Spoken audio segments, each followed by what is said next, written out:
같이 보자는 말씀은 출애굽기 12장 15절에서 20절까지 말씀입니다.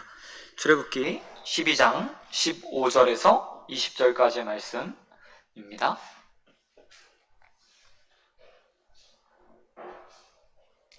다 찾으신 줄 알고 한 절씩 교독하도록 하겠습니다. 구약성경 99페이지에 있습니다. 출애굽기 12장 15절에서 20절까지 말씀 교독하겠습니다.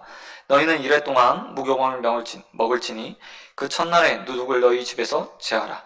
무릇 첫날부터 일곱째 날까지 유교병을 먹는 자는 이스라엘에서 끊어지리라.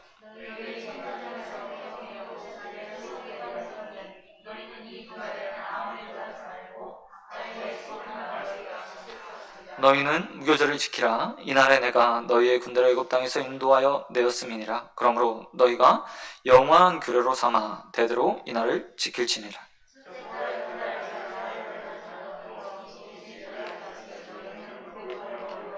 이래 동안은 누룩이 너희 집에서 발견되지 아니하도록 하라. 무릇 유교물을 먹는 자는 타국인이든지 본국에서 난 자든지를 막론하고 이스라엘 회중에서 끊어지리니 너희는 말고 너희 모든 유익에서 이걸 먹을지니라. 아멘. 아멘. 여러분 말씀 가지고 몸으로 기억하는 구원의 은혜, 몸으로 기억하는 구원의 은혜라는 제목으로 말씀 같이 나누도록 하겠습니다. 우리는 지난 시간 6월절에 대한 이야기들을 보았습니다. 12장과 13장에 기록된 6월절은 총 3번에 걸쳐서 반복적으로 이야기됩니다. 그리고 그 사이사이에 무교절에 관한 이야기들이 기록되어 있습니다. 어떻게 보면 하나의 세트로 이렇게 이야기되고 있는 거나 다름없습니다. 6월절과 함께 드려지는 무교절. 하지만 이스라엘 백성들이 첫 6월절, 그러니까 지금 애굽에서 당하는 첫 6월절 이후에 무교절이 바로 따라서 지켰던 것은 아닙니다. 아마도 상황적으로 보면 이들은 아마 가나안을 정복한 이후에 무교절을 하나님의 명령에 따라 지켰던 것으로 보여집니다. 어찌되었던 이 첫 번째 6월절과 함께 드려지는 두 번째 절기, 연속해 맞닿아 있는 무교절은 굉장한 의미들을 가지고 있습니다. 6월절 저녁부터 시작해서 7일 동안 이어지는 절기이고요. 다시 말해서 아주 그냥 6월절과 딱 붙어서 드려지는 절기라고 말할 수 있습니다. 이런 6월절을 지내는 이유들이 오늘 본문에 기록되어 있고 그 이유들을 좀 살피면서 은혜를 함께 나누고자 합니다. 우리가 지난 시간 나누었던 것처럼 하나님께서 이스라엘 백성들을 구원하기 위해서요 10번째 재앙을 내리셨습니다. 이 재앙을 피하기 위해서 이스라엘 백성들은 하나님께서 명령하신 대로 6월절을 보내야 했습니다. 가족들이 자신의 식구들을 헤아려고요 하루에 먹을 수 있는 양만큼 만약에 식구들이 된다면 그 양 한 마리를 잡아서 그 피를 문지방과 인방에 바르고 나머지 양의 고기들은 급히 구워서 먹는 일들을 행했습니다. 뿐만 아니라 가족이 적은 수는 여러 가족들이 함께 모여서 그렇게 6월절을 보내도록 하셨습니다. 근데 양만 먹는 게 아니고요. 그 함께 6월절에 무교병도 함께 먹도록 말씀하셨습니다. 이때는 이날 하루만 딱 지켰던 것으로 보여집니다. 그리고 나서 이들이 장사의 죽음, 그러니까 장자의 죽음이 있는 이후에 출애굽하게 되죠. 그리고 이것과 함께 나중에 가면요 늘 이날을 기념하면서 6월절 그리고 이어지는 무교절을 7일 동안 지내게 됐던 겁니다. 무교절의 조항들을 보면요 6월절과 달리 이스라엘 백성들이 가나안 땅 정복 이후에 지킬 수밖에 없는 이유들이 있습니다. 첫 번째는 이스라엘 백성들에게 이렇게 말씀하죠. 집에서 누룩들을 제하여 버리라. 두 번째, 첫날부터 일곱째 날까지 그것들을 지켜야 한다. 그런데 첫날은 뭘로 모입니까? 성회로 모이게 됩니다. 그리고 마지막 날도 성회로 모여서 무교절을 지킬 수밖에 없습니다. 7일 동안 아주 긴 기간이었기 때문에 이스라엘 백성들 우리가 알듯이 6월절이 끝나고 나서요 바로 출애굽을 하게 돼요. 그렇기 때문에 무교절은요 시기상으로 봤을 때 출애굽 당시에는 지킬 수 없는 것이었습니다. 뿐만 아니라 우리 다음 장에 넘어가면 출애굽기 13장 5절에서도 5절 이하에서도 무교절에 대한 이야기들이 나옵니다. 그런데 거기에 보면요, 전제가 담겨 있어요. 특별히 5절 말씀에 보면 여호와께서 이스라엘 백성에게 이렇게 말합니다. 너희를 인도하여 가나안 사람들 땅을 정복한 이후에 라고 전제를 깔아두고요. 16절 말씀에 보니까 이래 동안 무교를 먹고 일곱째 날에 여호와께 절규를 지키라 라고 말하면서 앞으로 가나안 정복 이후에나 이것들이 가능할 거라는 사실들을 분명하게 보여주고 있다는 거죠.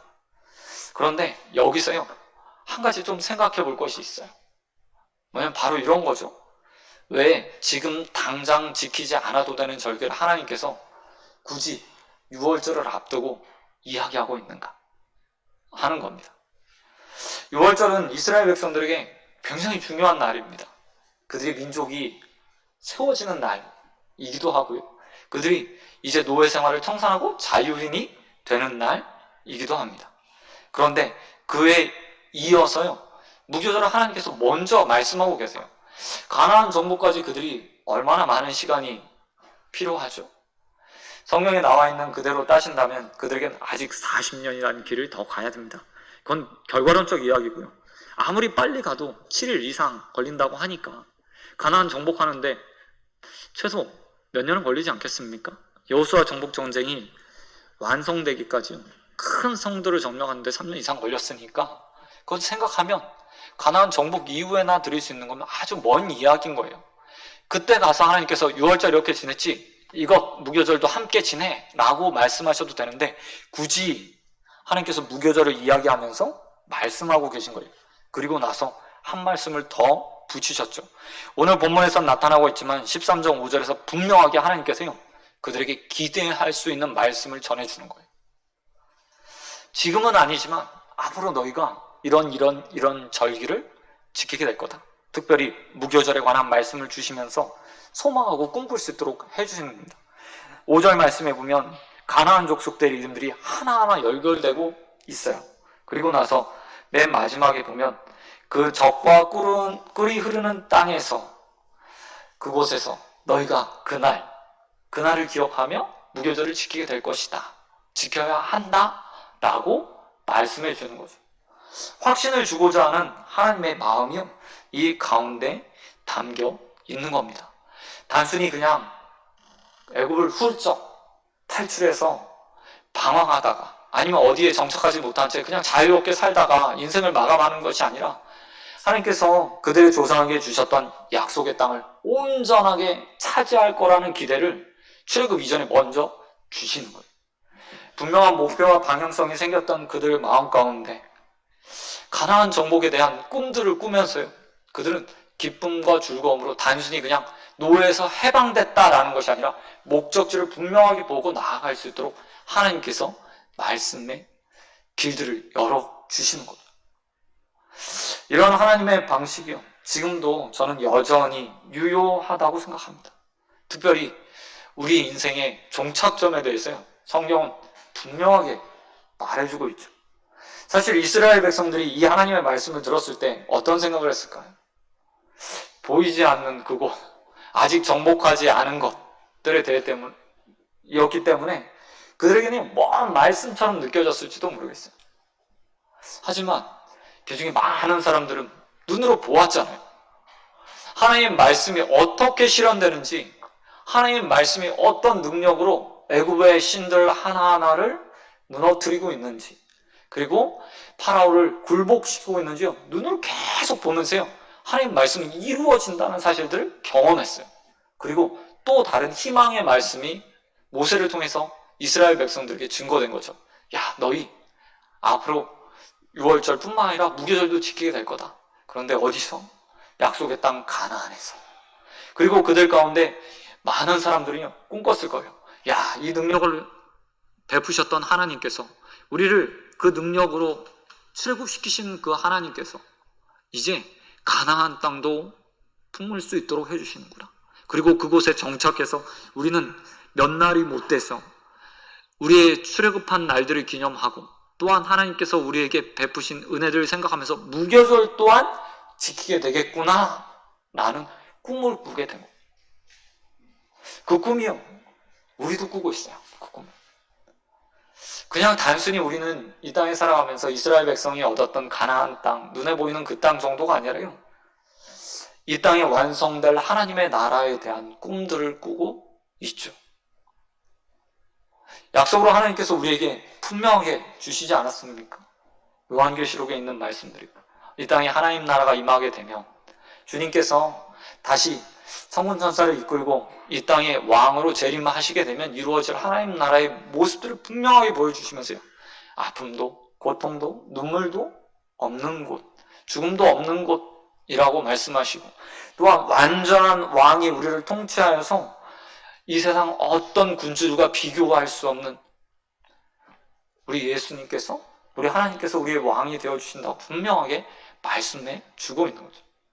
여러분, 이스라엘 백성들이 무교절에 대한 이야기들을 들으면서 기대와 소망을 가졌던 것처럼요, 우리는 이제 하나님께서 주시는 하나님의 나라에 대한 약속을 가지고요, 꿈꾸고 소망하는 자들로 살아야 돼요. 그게 하나님께서 미리 우리에게 약속을 주시는 이유죠. 뭐하러 하나님께서요, 먼 미래의 꿈들을 가지고 살라고 이렇게 주셨을까? 사실 이것 가지고요, 많은 성도들이요, 이 땅의 어려움들을 이기면서 살아갔어요. 환난과 고난 가운데서 죽어갔던, 특별히 예수님을 처음 영접하고 초대교회 성도들이 됐던 그들의 삶을 보시기 바랍니다. 형장의 이슬로 사라지면서도요, 그들은 꿈꿨죠. 하나님 나라에 대한 기대와 소망을 가졌어요. 지금 이곳에서 자신의 목숨은 그냥 잠시 잠자는 것, 그것에 수면에 들어갈 뿐, 하나님께서 오시면 더 좋은 나라, 예수 그리스도께서 재림하시면 완전한 하나님의 나라에서 영원히 살 거라는 꿈을 가지고요, 죽는 것도 두려워하지 않는 자들이 될 수 있었어요. 저와 여러분도 그런 소망과 기대를 말씀 가운데 가질 수 있는 자들이 되길 소원드립니다. 특별히 하나님의 나라에 대한 약속을 주신 그 말씀을 붙들고 살아가게 되길 주님의 이름으로 축원드립니다. 그런가 하면 무교절의 또 다른 특징이 있습니다. 그것은 바로 기억의 방식입니다. 사실 이스라엘 백성들은요, 모든 절기들에게 행위가 요구돼요. 행위. 이것 해야 되고 저것 해야 되고 어떻게 예배드려야 되고 무슨 제물을 드려야 되고, 이런 것들이 절기마다 사실 세세하게 하나님의 명령을 통해서 주어지게 됩니다. 그런데 무교절은 더 특별해요. 그 행위들이 뭐 어떤 성회 이런 법보다 그들의 삶에 일주일 동안 반드시 지켜야 될 것들이 규정되고 있어요. 그게 뭐냐면요, 첫 번째 말씀에 보니까 바로 청소하는 겁니다. 청소. 오늘 본문 말씀 15절 말씀에 보면 이스라엘 백성들이 무교병을 먹으면서 7일을 보내야 되잖아요. 근데 무교병을 먹기 이전에 해야 될 것이 있습니다. 6월절과 맞닿아 있는 그 저녁이 되기 전에 이스라엘 백성들은 집안을 다 청소해야 돼요. 그리고 집안에 한 톨의 누룩도 남아있지 않도록 만들어야 했습니다. 그리고 그 가운데 일주일을 무교병을 먹으면서 지내는 거예요. 누룩이 들어가지 않은 빵, 그것들을 먹으면서요, 일주일을 보내게 돼요. 처음 무교병을 먹었던 것은 6월절 날이었습니다. 그날 양과 함께 무교병을 먹을 수 있도록 하나님께서 만들어 놓으셨죠.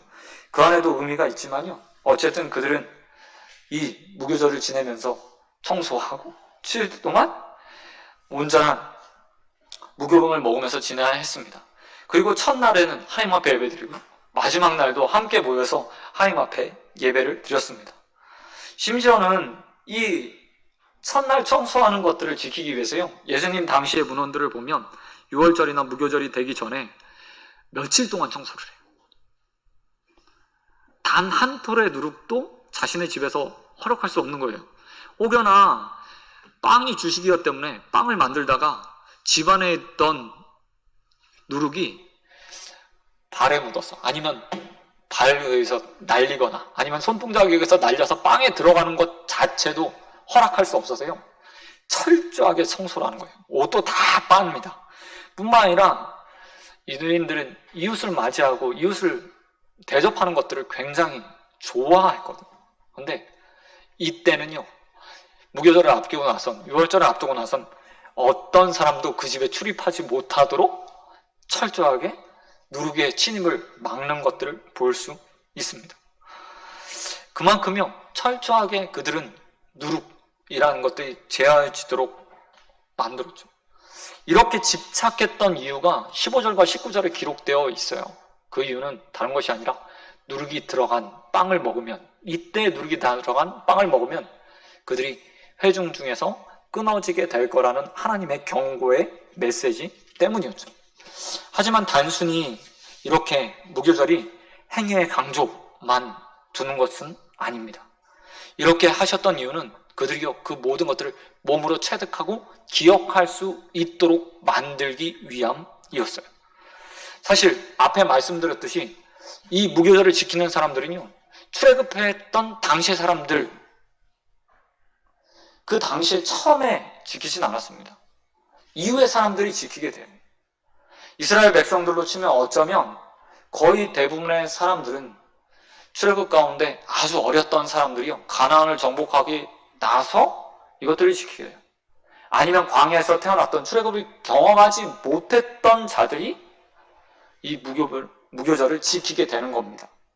그러면서도 그들은 이 무교절을 지키면서요, 부모를 통해서 계속해서 유월절과 무교절에 관한 이야기들을 듣게 되죠. 우리가 어떻게 구원받았는지, 어떻게 하나님의 구원의 역사를 통해서 지금 이 절기를 지키게 되는지를 알게 되는 거예요. 단순한 이야기로만 듣는 것이 아니라 그들은요, 직접 경험하고 체험하면서 무교봉 딱딱한 빵을 먹으면서요, 그날을요 보내야 했어요. 쉬운 일이 아니에요. 사실 이스트가 들어간 부풀어 있는 빵만 1년 내내 먹다가 일주일 내내 진짜 밀가루 풀풀 냄새가 나는 딱딱한 빵을 먹는다? 곤욕스러운 일이죠. 하지만 그들은 이 경험들을 통해서요, 과거와 현재를 잊고 또 현재와 미래를 잇는 중요한 수단으로 사용하게 되었어요. 그리고 그 가운데 하나님의 구원을 몸으로 체득하며 기억할 수 있도록 되었던 거죠. 사실 구원을 생각할 때 유대인들은 어쩌면 출애굽 사건들을요, 처음 경험했던 사람들은 우리가 처음 구원받았지 라고 생각하며 감격과 기쁨으로 그 시간들을 보냈을지 몰라요. 하지만 이후의 사람들, 그것들을 전혀 눈으로 경험하지 못했던 사람들에게 유월절은 어떤 의미일까요? 마치 전설이나 아니면 과거의 이야기 정도로 생각했을 거예요. 하지만 이스라엘 백성들은 끊임없이 무교병을 먹으면서요, 그 과거의 행위들, 하나님께서 그들에게 행하셨던 일들을 또 곱씹고 또 곱씹으면서 그들의 삶에 어떤 하나님의 역사가 있었는지 과거에서 현재로, 또 현재의 사람들이 미래의 세대들에게 가르쳐주고 체득할 수 있도록 만들어 주었던 겁니다. 이런 기독교의 전통들이요, 어쩌면 우리 안에도 몸으로 체득되는 전통들이 분명히 있는 것 같아요. 유대인들은 절기를 지키면서 그렇게 하나님의 구원들을 기억하고 하나님의 구원 역사들, 그리고 자신의 나라를 만든 하나님의 놀라운 일들을 체험했잖아요. 그러면서 그들은 하나님을 끊임없이 기억하면서 구원의 하나님에 대한 기억을 잊지 않았거든요. 우리 기독교도요, 그런 전통들을 가지고 있어요. 예배 형식들.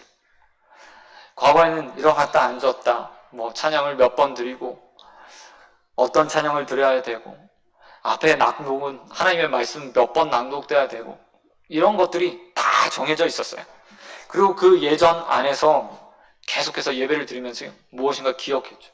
세례를 드리는 방식도, 세례를 집례하는 방식들이나 아니면 또 다른 행사들을 할 때도요,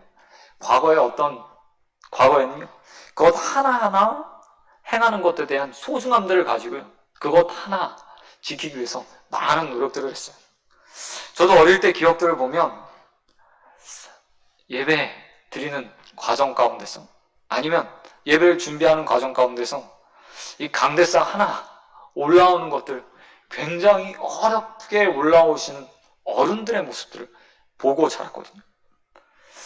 이제는 그 모든 것들이 좀 불편하고 까다로운 일, 그리고 좀 번거스러운 일처럼 여겨질지 모르겠지만 유대인들이 어떤 행위를 통해서 하나님을 기억했던 것처럼요, 우리 안에서도 예전들이 지켜지고 어떤 행위들이 통해서 하나님이 기억될 수 있는 것들이 전수된다는 것은 참 중요한 일이라는 생각들을 해요.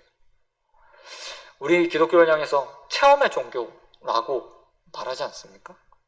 그냥 단순히요, 그냥 하나님께서 내 삶에 어떤 것들을 이루셨다, 그것들을 체험하는 정도가 아니라요, 우리는 예전을 통해서, 어떤 형식들을 통해서, 하나님을 섬기는 방식들을 통해서 하나님을 알아가고요, 몸에 체득을 해요. 그리고 그렇게 몸에 체득된 것들은 잘 잊혀지지 않죠. 그렇기 때문에 저와 여러분도 이스라엘 백성들이 무교절을 지키면서 과거의 하나님들, 구원의 역사들, 재창조를 기억했던 것처럼 우리의 삶에도 좋은 전통으로 내려오고 있는 예전들, 어떤 형태들을 잘 보존하고 지키는 일이에요. 쓰임받을 수 있었으면 좋겠어요. 그리고 다음 세대들에게 그것들을 가르쳐서요, 그들의 마음 가운데, 몸 가운데 이렇게 마치 이스라엘 백성들이 머리에 새기고 인중에 새겨서, 아니면 팔목에 하나님 말씀을 보면서 보고 그것들을 지켰던 것처럼 저의 다음 세대들도 그런 좋은 전통들을 통해서 하나님을 기억할 수 있는 일에 저와 여러분이 쓰임받게 되길 주님의 이름으로 축원드립니다. 그런가 하면 마지막으로 무교절에서 빠질 수 없는 누룩에 대해서 좀 살펴볼 필요가 있는 것 같습니다. 왜 하나님은 그렇다면 누룩을 제한 빵을 먹도록 만들었을까? 성경에서 누룩은 가장 대표적으로요, 발효, 부패를 상징하는 말로 쓰입니다.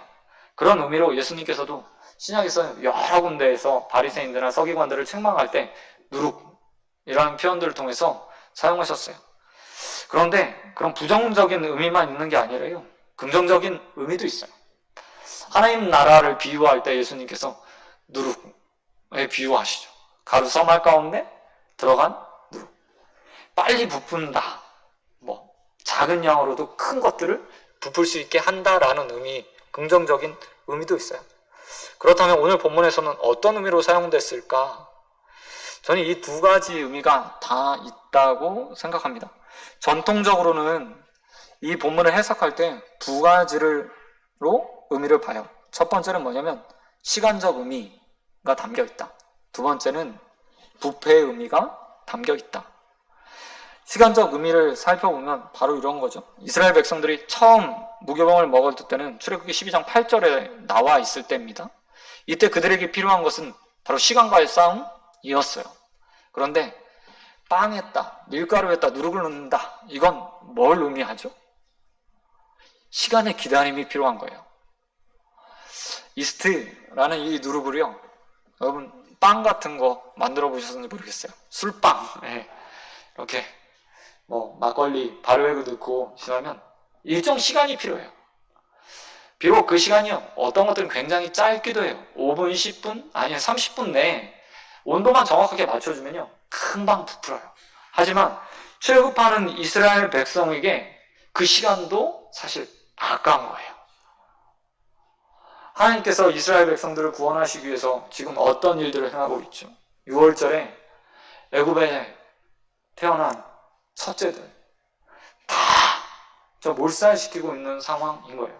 그리고 이 저녁이 끝나게 되면 이스라엘 백성은 신속하게 양을 먹으면서 체력을 보충해서 바로의 명령이 떨어지자마자, 아니 정확하게 말하면 바로의 항복 선언이 있자마자 그들은 그 애굽을 벗어나야 되는 상황인 거예요. 그 의미가 그대로 담겨 있는 거죠. 무교병 안에는요, 신속함, 시간의 지체 없음이라는 의미가 담겨 있습니다. 두 번째 해석은 바로 부패예요. 일반적으로 성경에서 나타내는 누룩은 부패의 마음을 상징하는 것들로 해석됩니다. 처음 가졌던 마음이 변하는 것, 하나님의 구원에 대한 감격을 잃어버리는 것, 초점을 두면서요, 이 누룩이라는 말들을 종종 사용해요. 그리고 저는 이런 부분에서 이스라엘 백성에게 시간이 주어졌을 때 그의 마음이 어떻게 될까라는 생각을 좀 해보게 되었습니다. 그들의 마음은요, 아마 사사기 시대의 사람들처럼 쉽게 부패했을지도 모릅니다. 하나님에 대한 기억, 그것들이 시간이 지나면서 그들에게 사라지잖아요. 그리고 나서 가나안 정복 이후에 그들이 평안기와 안정기에 들으면서 사사기 시대를 딱 접어듭니다. 그리고 나서 그들의 마음이 하나님께서 확 돌아서 버려요. 좋은 시간, 평안한 시간, 아니 시간적 여유가 생기고 마음의 여유가 생기고 물질적 여유가 생기면서 그들의 마음건대 부패하는 마음들이 생겨나는 거죠. 하나님께서는 이 사실들을 분명하게 보여주면서 매년마다 그들이 부패하지 않는 시간들을 느껴주는 거예요. 그들이 허황된 꿈으로 부풀어지게 되고, 또한 그로 인해서 하나님을 버리고자 하는 그들의 마음을 1년마다 어떻게 보면 다 잡아내야 된다고 할까요? 딱딱한 빵들을 먹으면서 네가 어떻게 구원받았지? 라는 기억들을 상기시켜 주면서요, 그들의 마음이 부패하지 않도록 만들어 주는 거죠. 이런 모습들을 보면 우리의 신앙생활에서도 한번 적용해 볼 필요가 있을 것 같습니다. 하나님께서 우리를 구원해 주셨을 때 가졌던 첫 감정이요? 정말 적절한 때 하나님께서 우리에게 다가오셨어요. 우리를 구원해 주셨잖아요. 그리고 우리의 삶에 새로운 은혜들을 허락해 주셨어요. 그런데 시간이 흐르면서요, 우리의 마음이 처음 가졌던 구원의 감격들, 기쁨들은 온데간데 없이요, 그저 습관화된 신앙들을 가지고 예배드리고 하나님 찬양하고 또 헌금 드리고 하면서 일상의 삶을 사는 모습들을 보게 돼요. 부패할 것 같지 않고 변하지 않을 것 같았던 우리의 마음들이 변해가는 거죠. 그런 우리를 향해서 오늘 무교병, 그리고 누룩, 그리고 무교절은 이렇게 말하는 것 같아요. 너희 신앙을 하나님 앞에서 다 잡아낼 수 있는 기회들을 가져야 된다고 말하는 것처럼 제게는 들려졌습니다. 누군가에게는 그것이요, 수련회 같은 것이 될 수 있고요, 어떤 사람에게는 부활절, 아니면 특별한 기독교의 절기가 되는 사람도 있을 거예요. 저는 그런 것들이 매년 찾아올 수 있다라는 것들이요, 복이라고 생각해요. 우리 교회는 특별히 이 여름이 끝나고 나면 온 교회가 다시 특세를 하잖아요. 저희 사역하면서도 특세가요, 굉장히 특별한 개인적으로 날들이었던 것 같습니다. 1년에 이렇게 또 마감하기도 하고 또 돌아보기도 하면서 과연 잘해왔는가, 그리고 나는 변함없이 사역하고 왔는가 라는 것들을 또 다시 돌아보고 되잡아매는 시간들이 되었고, 또 그 기간이 끝나면 겨울 사역으로 이렇게 들어갈 수 있는 발판을 마련해주는 기간들이 있었던 것 같아요. 유대인들에게 무교절이 그 마음을 다잡고 부패하지 않도록 하고, 또한 변함없이 하나님의 구원을 기억하면서 살아갈 수 있는 기간들을 만들어 주었던 것처럼 우리의 삶에도 그런 것들이 꼭 있어서요, 흐트러졌던 마음들이 매일매일 이렇게 다잡아 내어지는 시간들이 되었으면 좋겠어요. 그것들이 더 많으면 좋겠죠. 1년에 한 번 돌아오는 그런 날들이 아니라요, 인생에 어쩌면 매일매일 순간이, 매주가, 또는 이 수요 기도회가, 새벽 예배가, 아니면 지금은 드릴 수 없지만 청장년 금요 기도회가, 주일 예배가, 그런 것들이 되어서 여러분이 이스라엘 백성들처럼 그 마음을 부패하지 않도록 만들고 다 잡아매서 또 하나님 앞에 헌신하고 예배드리는 인생들이 되어지길 주님의 이름으로 축원드립니다. 말씀 맺도록 하겠습니다. 여러분, 오늘 이스라엘 백성들에게 출애굽 직전에 하나님께서는 앞으로, 아니 수년 뒤에나 지내야 될 무교절에 대한 이야기들을 들려주고 계세요. 이 가운데 가장 첫 번째로 하나님께서는 꿈꿀 수 있도록 만들어 주세요. 그냥 어쩔 수 없는 불편한 절기, 얼마나 불편해요. 일주일 동안 딱딱한 빵을 먹어야 된다. 이게 굉장히 불편한 일이에요. 누룩 하나 있어도 그 빵에 누룩이 들어가도 제하여진다 라는 말 때문에 얼마나 열심히 청소했겠어요. 하지만 그들은 이 절기를 통해서 꿈꿀 수 있었죠. 아, 이게 가나안 땅에서 행해질 절기, 약속의 땅에서 우리가 하나님께서 주시는 평안 가운데 즐길 수 있는 절기구나 라고 생각하면서요, 꿈꾸면서 그날을 기다렸을 거예요. 우리도 그런 신앙들을 가졌으면 좋겠습니다. 지금 이루어지지 않은 하나님 나라에 대한 말씀들의 소망들을 가지고요, 그날이 오면 하나님과 함께 우리 요한이 말했던 것처럼 영원히 하나님 예배하고 찬양하는 일에 초청받게 될 그날을 꿈꾸면서 하나님 그날에 대한 소망과 기대로 살아가게 해주십시오 라고 말하며 기대와 소망으로 살아가는 저만 되길 주님의 이름으로 축원드립니다.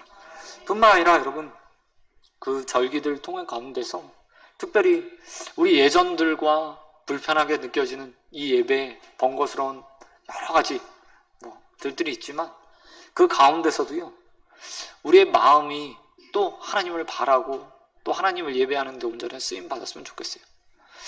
긴 전통 가운데 어떤 형식들이 우리에게 주어졌습니다. 어떤 사람들은 그것들이 불편하다고 이야기해요. 예배에 일어났다 앉았다 하는 것들, 그게 뭐 필요해? 마음만 들이면 되지. 이렇게 말하는 사람도 있어요. 하지만 그 형식들 가운데, 오랜 전통 가운데 하나님을 예배하고자 하는 마음들이 이렇게 딱 담겨 있어요.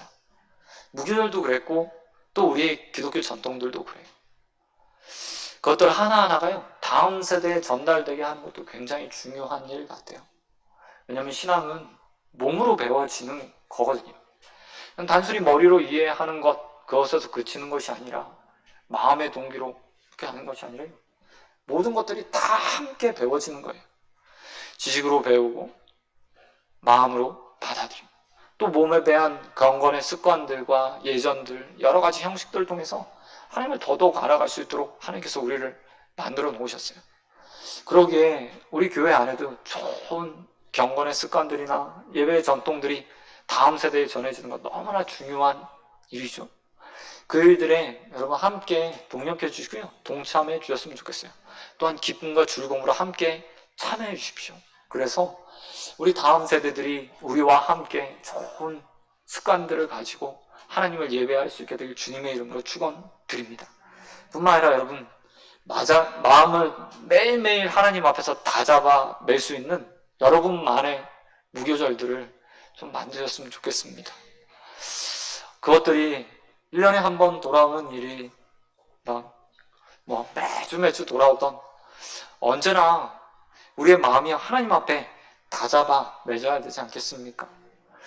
유대인들이 딱딱한 무교경을 먹으면서 과거의 역사, 그냥 과거의 구원을 주신 하나님 기억한 게 아니라 지금도 내 삶에 구원을 주신 하나님에 대한 기대와 소망을 가지고 또 그 하나님을 잊지 않기 위해서 그렇게 시간을 보냈던 것처럼, 그리고 그것들을 통해서 다시 하나님 앞으로 돌아갔던 것처럼 우리의 마음도 늘 무엇인가를 통해서 하나님 앞에 다잡아 메어지고 또 붙들림 받아서 언제나 하나님을 찬양하고 경배하는 일에 쓰임받게 되길 주님의 이름으로 축원드립니다. 이 시간 기도하도록 하겠습니다. 하나님 아버지, 감사합니다. 하나님, 우리의 마음이 부패하지 않았는지 돌아보게 됩니다. 혹여나 이스라엘 백성들, 그 무교절을 지냈던 그 사람들이 습관처럼 무교절을 지내면서도 그 마음을 돌이켜 하나님을 떠났던 것처럼 우리의 마음도 그런 것은 아닌지 돌아보게 됩니다. 오 주님, 언제나 하나님 말씀으로 또 예배 가운데 우리의 마음을 다잡아 매게 하여 주시옵시고, 부패하지 않는 마음으로 늘 하나님 앞에 설 수 있는 자들 될 수 있도록 아버지 붙들어 주시옵소서. 하나님 또한 우리 한 사람 한 사람 하나님 또 소망과 기대로 살아가길 소원합니다. 하나님, 아직 이루어지지 않았지만 하나님의 나라에 대한 온전한 약속이 이미 우리에게 주어졌습니다. 이 험난한 세상 가운데서도 그 약속 붙들고 살아가는 것이 바로 믿음의 사람의 모습이라고 믿고 살아가오니 아버지, 우리에게 확실한 약속에 매일 수 있는 믿음 허락하여 주시옵시고, 또 그 믿음 붙들고 온전하게 하나님께서 원하시는 것들 꿈꾸며 기대하는 인생들로 살아갈 수 있도록 은혜 베풀어 주시옵소서. 오늘 믿사오며 언제나 우리의 삶에 은혜 베풀어 주시는 예수 그리스도의 이름으로 기도드립니다. 아멘.